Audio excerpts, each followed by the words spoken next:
it's game over. It has been a Ducati domination debut weekend. Out of the final corner comes Marquez. It is a turn masterclass here in Argentina. 6 and 10. Marc back at the front. Out of the final corner we go. Well, he cracked in Kota, but he conquers Cat 73. And finally, we can say Alex Marquez is a MotoGP. Corner he goes. Marquez is a winning machine once again here in Motorland. He has dominated the 20. At number 93, makes it win number 93 in front of the Italians in MotoGP races for the first time since 2019. He powers the factory Ducati through the final chicane, and Marc Marquez wins the Dutch TT corner. The 93 goes.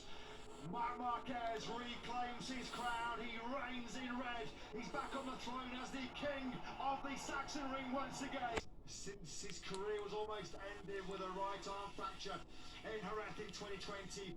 Fast forward 5 years, and it's 5 wins in a row now in 20. It is 6 successive victories then now in 2025 at the final corner now. It has been a breeze in Balaton for world champion. It has been a brilliant bounce back in Barcelona for Alex Marquez, who takes the victory here in the Catalonia Grand Prix.